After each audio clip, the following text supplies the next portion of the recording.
All right, time for another fantastic live stream. It is Monday, 18th of November. I'm running 5 minutes late. I said I was going to run late. It's all right. I put it up in the stream. I think I was accurate with that. Let me find. Here we go.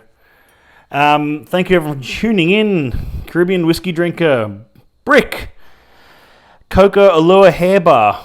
I think that must mean you are at a hair bar. Whiskey Gaucho, 45 Fin. Thanks everyone for tuning in.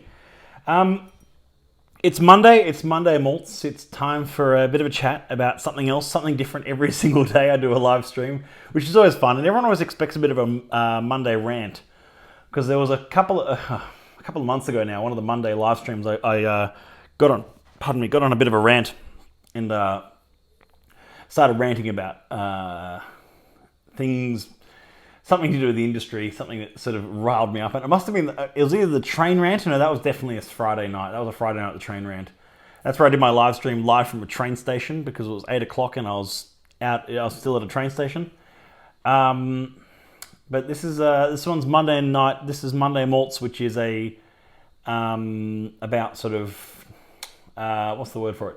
So, I mean, it's been a different rant most Mondays. Just has been a bit of fun. Let's pop off. Going on a rant. Whiskey Saurus, good to see you. Calte, good to see you. Love a rant.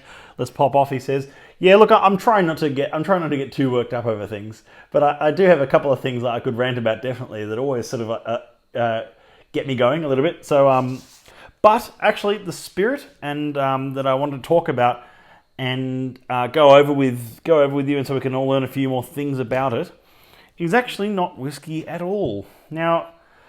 The other night I did a highball, and that's one way to enjoy your whiskey. And of course, another way to enjoy your whiskey is to not have a whiskey, is to actually have a different kind of spirit. So I'm going to pour this first, and then you can have a guess what it is, maybe just from the colour or from the cork sound. That'd be quite impressive, wouldn't it, if you could guess what I was drinking based on the cork sound alone? Which you couldn't. That'd be ridiculous. I had a friend that used to do that actually. He'd be on on Discord or TeamSpeak or something at night, or Skype or something, and he'd do this thing where on the microphone he'd go, and he'd ask, "Okay, what am I drinking? What is it? Which whiskey is it?" And he'd try and get me to guess what whiskey he was drinking on the other end of the call, based on the sound of the cork, which was absurd, of course, but always a bit of fun. Let me grab some of these comments. The Whiskey Drinker joined. Good to see Whiskey Drinker. Brick, congratulations on a very successful outturn. So many in the dearly departed. Yes, Brick, that is true. It was a very successful outturn. You'll notice a lot of them are in dearly departed because there were quite a few bottlings that were quite low in numbers. There were quite a few that only had 12 or 18 bottles available, and a couple with 24 bottles that sold very quickly as well, which is a lot of great. That's great. I mean, there's still actually something for the weekend, the 64.108. We only had 6 bottles. There's still 3 left. That's a lovely whiskey. People often overlook the light and delicates because they think they might be a bit underwhelming or they don't have the big bold brush flavors. But I promise you, they're basically the symphonic delights of the single cask world. They're the Mozarts of our they're like a Mozart symphony, light and fluffy, or a Haydn symphony, light and fluffy and sort of effervescent and lovely, and very good summer malts as well. Those light blues. Yes, but thank you all the same, Brick. It was a great outturn. It was a lot of fun and a great result for all. And I'm really glad that we had such a massive outturn. I think it was just great to have that much support from members, and members are obviously loving what we're doing, what we're bottling. The panel average keeps going up in the UK. The scoring keeps getting stronger, and we're growing as a society. Our cask selection's growing. Our wood policy, our wood management program is growing over in the UK. There's so much happening behind the scenes, which we don't talk a whole lot about, which is a very exciting way of saying that it just keeps getting better. And there's a lot of investment happening behind the scenes on wood policy, on sourcing new make, on sourcing semi-mature spirit, on sourcing mature casks, everything ready to go. So there's so much happening behind the scenes, which I get glimpses of in our UK team meetings, which is just fantastic. There's a lot happening, which means that we're seeing a really bright future for the society as a whiskey club, and that's really exciting for me because I get to keep doing what I love doing, and that is talking about whiskey to a crowd, whether it be in person or online. And if you're watching this on Instagram, you can watch live like I'm doing it right now, and tasting through a few things, and hear me talk about a few different spirit-related things, or enjoyment of, or your questions. And if you're watching this on YouTube, if you're watching it later back on YouTube, of course, you can leave comments down below. Make sure you hit subscribe and so you don't miss any of our videos. And that's a great little resource to learn more about whiskey. I'm hoping that eventually my tech setup will be such that I can record this at the same time in landscape so that YouTube isn't disadvantaged, which it is a little bit at the moment.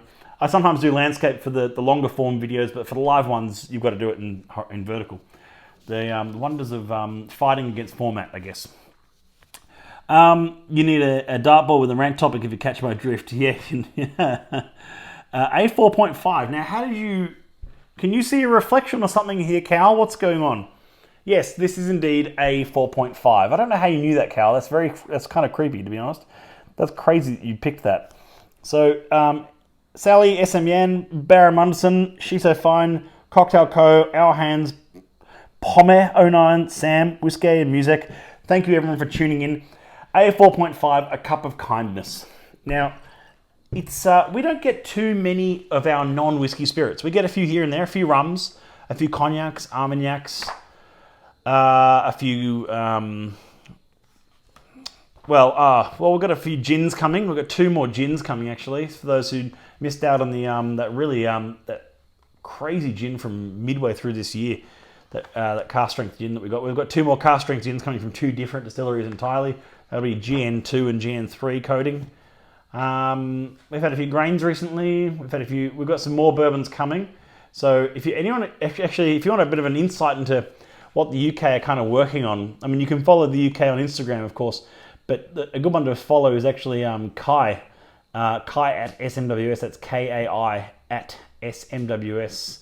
That's AT, not at. But he's the whiskey director for the SMWS, and he has his own Instagram account where he shows some of his travels, and it's sort of he's been in the US a lot lately, so it might be a bit of a sign if you catch my drift. So there's some things coming down the pipe there for American whiskey, I'm sure. We just had some great Taiwanese whiskey, including Outturn. There's so much going on. Anyway, I'm ranting at this point. Sound and color, and you love something from Outturn. Yeah, that's true. I do love something from Outturn. So let's go to the single cask spirits. Let's have a look what I've got here from the Outturn. Now I've tasted probably on this live stream. I've tasted probably 10. I've done about 10 different casks that are all from Outturn, which I hope you've all learned something from. I've done G4.18, 52.28. I've done 39.177, 135.12. 46.72. There's so many I've had a chance to taste in the office here, which has been great. A4.5 is this one here. Now, this is not a whiskey. A stands for Armagnac in our coding system. Ooh, here we go. Obi Drinks joined. Good to see Obi Drinks. Okay, so this is a Bass Armagnac. It's from an Armagnac barrel, we say. It is a Baco grape variety. I'll talk more about that in a moment. It's a 13-year-old. It's 47.9% natural cask strength. And we've got a total of 18 bottles. And last check, we had about 9 or 10 left. So not too many kicking around in total. And we used 1 for an event. So I think we released 17 all up. So I think there's 7 sold the other day. Means there's about 10 left, which is good. It gives us a chance to keep some Armagnac on the site. We've released a few Armagnacs over the years. And even right now online, A5.1, 5.3, 2.2, 3.1 and 4.5 are all live on the site. We've got stock of all of them.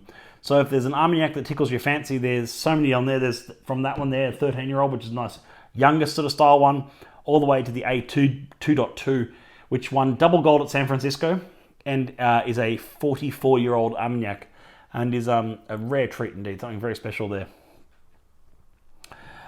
Question from Whiskey Gaucho asks, will SMWS ever see a French single malt? Gaucho, it's a very good question, and I'd say never. I'm sure we've looked at it. There's not too many, however. There's not too many French single malts. There's a good amount of French blended whiskey. But in terms of single malts, you've got Bren, you've got Armagnac, and you've got Michel Crever, but that's not technically French single malt. It's Scottish single malt matured in Burgundian caves. So I don't know if that'd classify as a French single malt. It doesn't mean we couldn't bottle it, but really, they have their own sort of system and their own maturation methods, and it's very hard to sort of. It's almost like doing an independent. If we were to bottle a Crevaire, it'd be like doing an independent bottling of an independent bottling. They're almost an independent bottler because it's not their spirit that they're playing around with. It was always someone else's spirit. So that wouldn't really make sense as a single cask, single malt, because it'd be like almost like refilling bottles, kind of thing. But but the otherwise Bren or Brenner. I'm not sure I'm saying that right actually. Brenner. I'm not sure. I'm not French. Sorry, I don't speak French. Maybe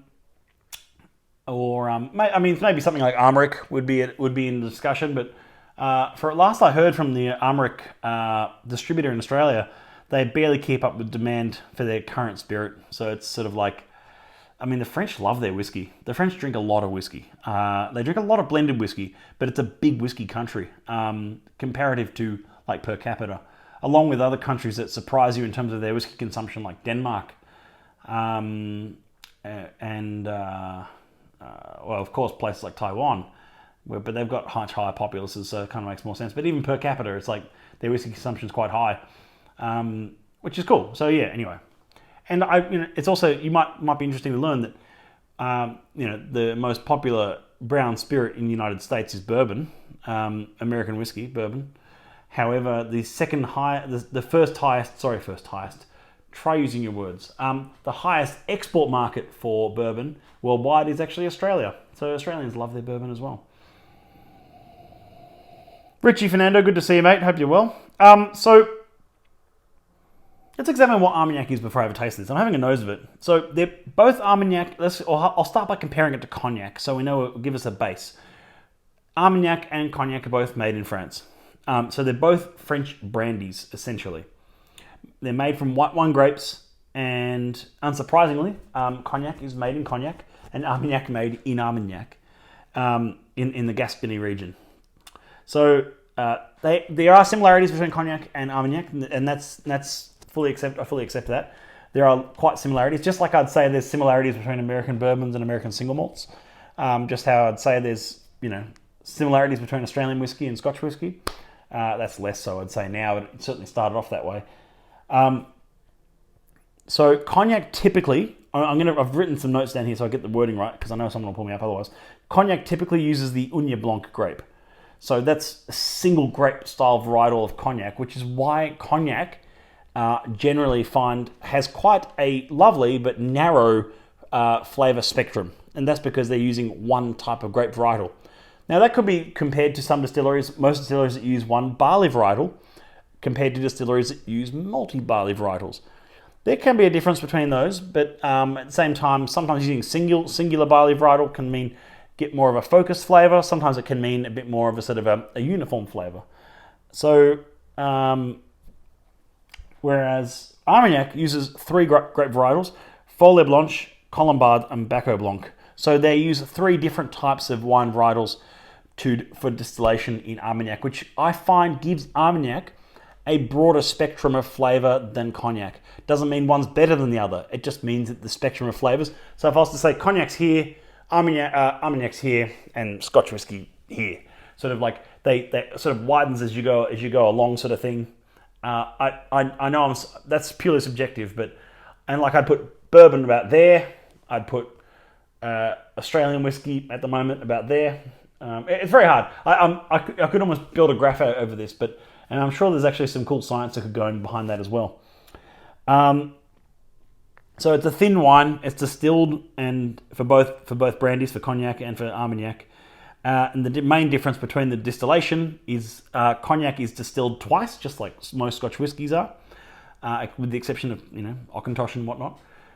Whereas Armagnac is distilled once in a column still, so pot still twice for cognac, and Armagnac is distilled once up a column still, which means that it gives it's a much lighter profile often for Armagnac. It's a little more delicate.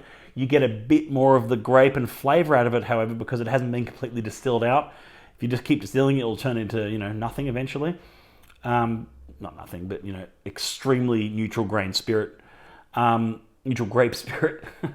Sorry, and then which means that because it's only going up that column once and back down again, it typically comes off the column at about 52%. Now that's quite low, considering most Scotch whiskies come off the stills at 70 to 80%, and then are watered to 63.4.5 for filling. So you have that's one of the main differences between Cognac and Armagnac, of course, is that it's quite low in proof to begin with. So after 13 years, it's already dropped to 47.9 in this case, with a bit of angel share. So the maturation goes into casks, in this case, Bacco. Sorry, this is Bacco varietal, but this is Armagnac barrel, and then is matured in this case for 13 years. Now there are some things with maturation where we start getting a bit screwy, and you can get away with a bit more in Armagnac than you can in most whiskey producing countries. Now in Cognac, you can distill something. Let's say something was distilled in 1950.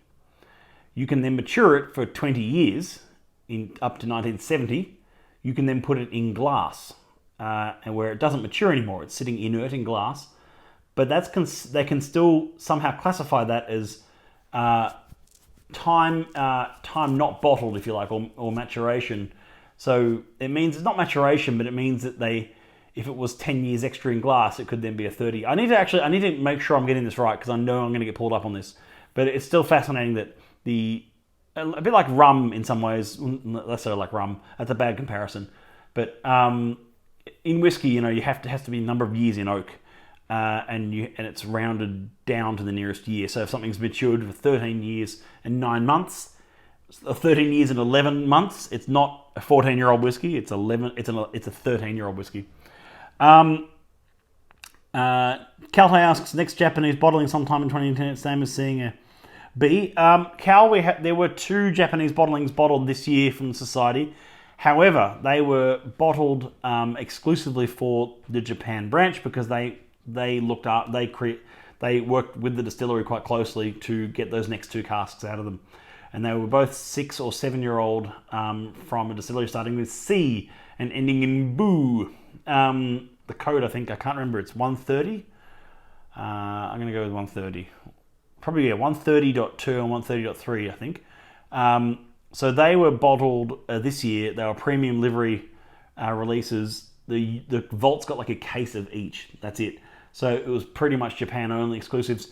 I can guarantee you this. If you're a bit upset by that, I'll understand. But I'll guarantee you this: when we do our first Australian releases, they will be for Australian audience. They'll be for Australian members only, and there'll be some stock that goes to the UK. But really, we'll keep lion's share here because we know our members will want it. Dram and Bread joined. Good to see Dram and Bread. Viva la France. Yes, Whiskey Gouger, Viva la France. Where does wine, red and or white, sit in your hand pie chart? Ooh, Caltay. That's a really tough one. I would argue that no, that's real. I don't really know. I'm not really. That's not what I'm willing to do. There you go. I don't really know the answer to that because that's a really tricky one. I'd say that they're extremely wide, as wide as any Scotch whiskey, or as wide as they're very because the varietals, of course, if we're talking about just red or just white, pardon me, if we're talking about just red or just white, that gets a bit sort of tough, doesn't it? You'd have to start drilling into the varietals, like what's the. I'd argue, for instance, just to put a cap on that, I'd argue that there's a huge amount of variation in flavour and diversity of flavour in different Chardonnays.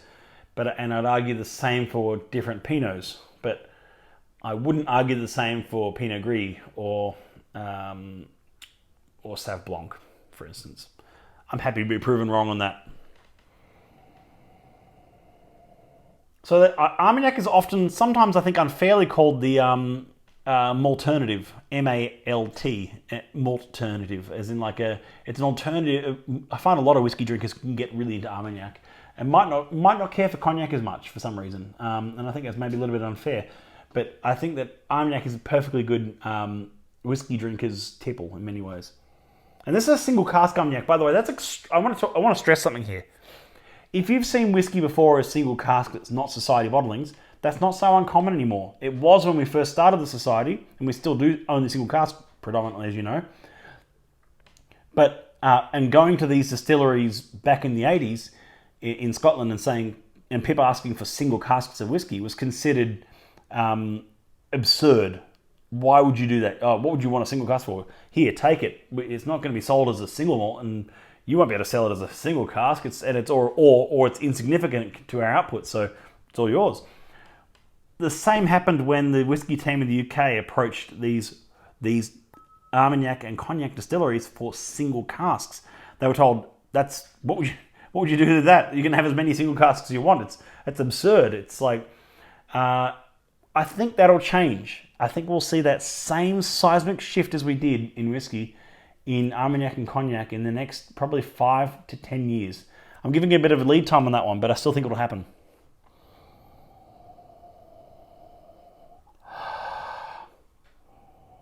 I do get sort of fizzy lollies on this, like lifesavers, but without the mint, like those just like fizzy lollies. And I get a bit of carrot cake almost, there is a bit of savoury sort of like carrot cake in there or something.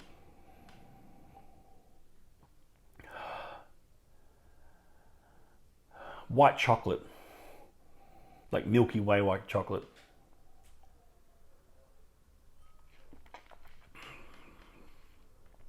Very approachable at that proof.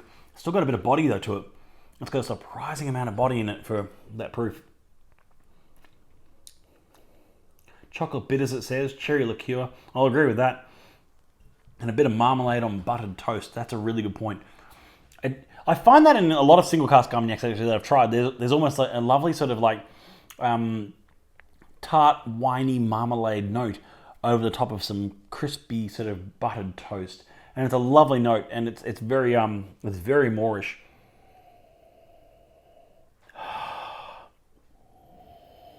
Yeah, just even the slightest bit of sort of like honeycomb, or beeswax, like a beeswax candle, like a really, really bright yellow candle or something. I've never bitten into a candle, but that nosing, I'm sure people have bitten into candles. I'm not sure.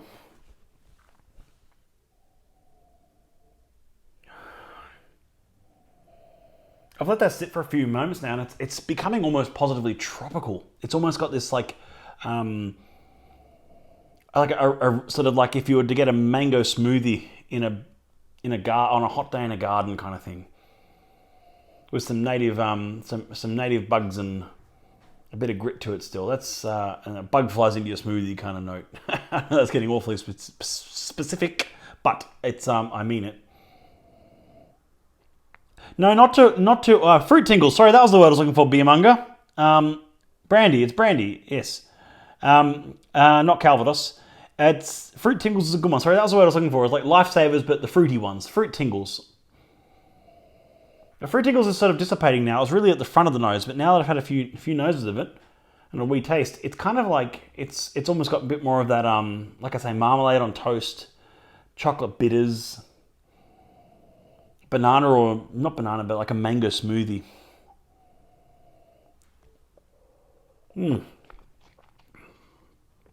At that proof, I'm not going to add any water. And it doesn't have any heat either. It doesn't have any like really heat that the water might need to tame on that. It's very drinkable neat without needing any water. Calte, it's not oily much at all. It's actually quite thin. And that's actually quite desirable sometimes. I often see, here's something for you, this isn't the rant, and I don't really have that much of a rant to go through, but it was just sort of saying that it's not that oily, this, and I think that's actually to its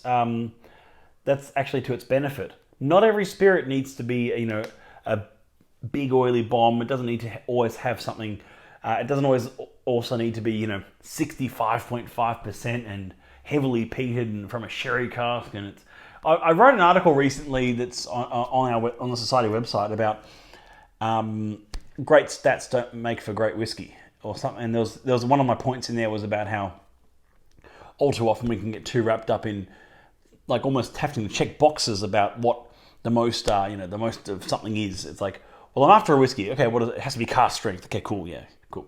Has to be a single cask. Yes. Okay, that's fun. And then we have to say, but it's like there's so much flavour already right there, because the spectrum of flavours within that realm is massive, infinite, I'd actually argue.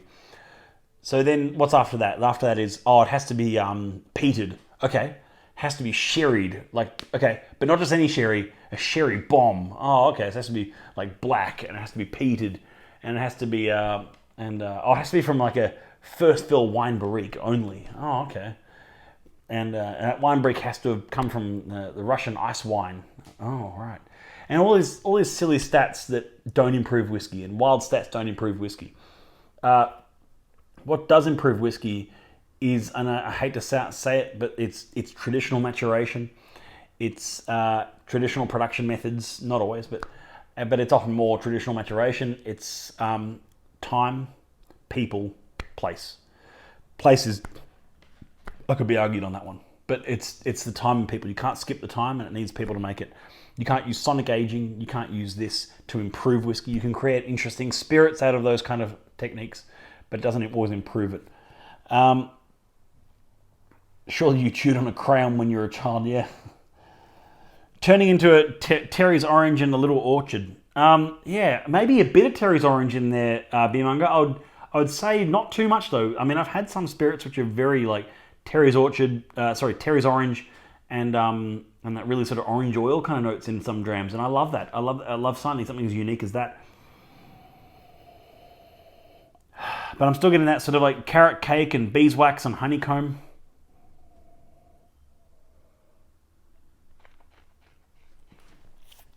In my swishing, I just accidentally spat a bit. That's all right. I'm a classy guy. I can live with that. Yeah, you know what? That's lovely, and it's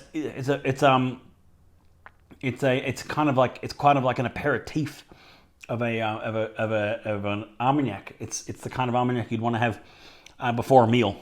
Is that an aperitif or is that no, yeah. So, and it's the kind of Armagnac you'd have before dinner. It's a pre-dinner Armagnac, I think, in many ways, and it's just lively enough to sort of spark the imagination and the palate, wake you up a bit, get you ready for dinner, without being overly heavy, overly oily. Doesn't overwhelm the palate, doesn't overwhelm the senses. That's my mini rant for tonight. I've already gone over it, but I'm just saying, not every stat needs to be a superstar, because if every stat was superstar, you'd then miss the nuance of non-superstar casks and non-superstar spirits and non-superstar distilleries, and B, you'd miss what I've often heard referred to as the symphonic masterpieces of great spirits. The kind of spirit where you find something that's 20 years old and it's from a refill bourbon hogshead, and it's from a distillery that does not have a single malt presence in the market. They're a blending facility. All the spirit goes into blend. It might be something like a Glenord or a Glenlossie or a Linkwood, something like that, or a Balmanac. Oh, love my Balmanacs. And you find something like that which is painstakingly beautiful, and it's like a fine piece of art, versus the rock and roll of big peat and sherry heads, which are fun, and there's always a time and place for those. But if you only focus on the big hits, you'll miss the back catalogue, if you want to put it in a music sense again there. Do you think it needs that spice similar to a Hennessy cognac? I'm not sure what you mean by that, Cal. As in, like, it doesn't have a similar spice to it. It's much more nuanced than most cognac. Most cognac I find a bit more focused, a bit more sort of brutish, a bit more sort of narrow on the flavour. This, which is lovely, but this is a bit more sort of broad spread, a lot more flavours going on in there, but a lot more sort of lower volume in a lovely way, in both ways. Lou Stapleton joined. Good to see you, Lou. Whiskey Gaucho says, every number has its own story to tell you if you're willing to try them. Very good point, Whiskey Gaucho. Every dram has its own story. Every cask has its own history. And there's a story lurking behind all of them. And some of those stories I find, especially with the society, are fascinating. Like when we've bottled a distillery, a cask from a distillery that was the first time it was ever bottled as a single malt. Isn't that incredible? Things like that. And when this is the first time it's ever been bottled as a single cask in many cases from some distilleries like A4. A4.1 would have been probably, maybe actually, I'll have to double check, but I think it was the first time it was ever bottled as a single cask. And then we probably walked in there, the SMWs probably walked into that distillery in Armagnac region and said, we'd like to buy some single casks. And they said, why? No one's ever done that before. The same question back to us that would have been asked from these distilleries, like distilleries 1, 2, 3, 4, 5 back in the day with single malt codes. This is a Burns night bottling. It was special to Burns supper nights to tribute to Rabbi Burns. It's 47.9%. It's a Bass Armagnac Gascon Black Oak 2005. So yes, stories, not numbers, exactly. Kevy Kwan, good to see you, Kev. Monster of Malt joined, good to see you. Whiskey Gaucho, stories, not numbers. I thoroughly agree. Well, that's my mini rant and mini tasting. I've been going a little bit longer than I hoped I would, which is good. But it's just my own little plug, which is just for now. There's still about 9 or 10 bottles of that Cup of Kindness left from Outturn on the website. I'll hold that one up there. Hope that shows up all right. I get a delayed feed, so I hope you can see what I'm trying to show you here. But experience is not collectibles. I thoroughly agree, Gaucho. Experience is not collectibles. So that's a Cup of Kindness. That is a Bass Armagnac, a lovely, lovely aperitif.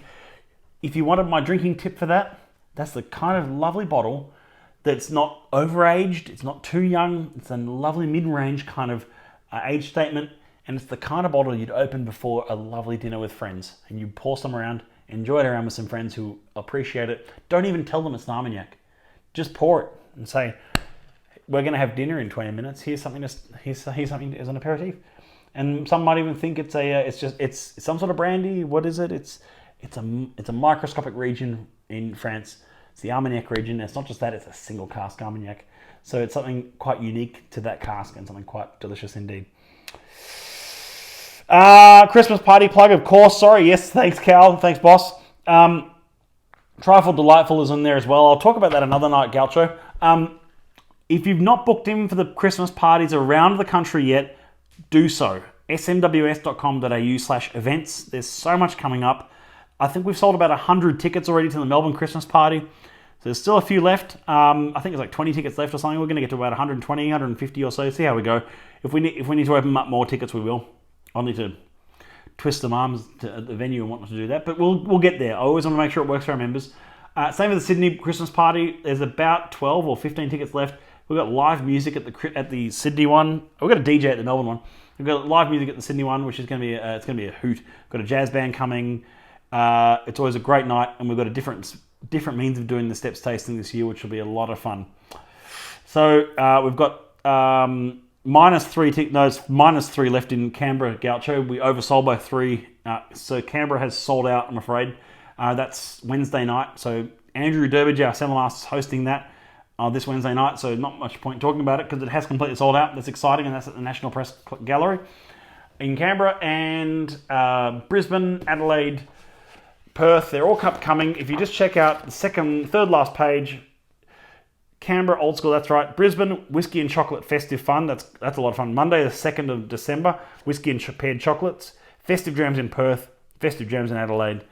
And all these lovely things coming up. And you'll hear more about the summer events in January and Feb coming up very, very soon. But we're still working on them, as I mentioned last night. AD does pop into Melbourne sometimes, Calte. He's a rare sight in Melbourne. I know he doesn't get down there very often, and it's but if he does, you'll hear about it. He loves hosting things for Melburnians. He did a couple of events at Whiskey and Helmet earlier last year, or at the end of earlier last year. No, not earlier last year. Anyway, about 12 months ago. But he'll be back, of course, and I look forward to seeing you all tomorrow night for another stream. And in the meantime, Sanjava, and have a great night.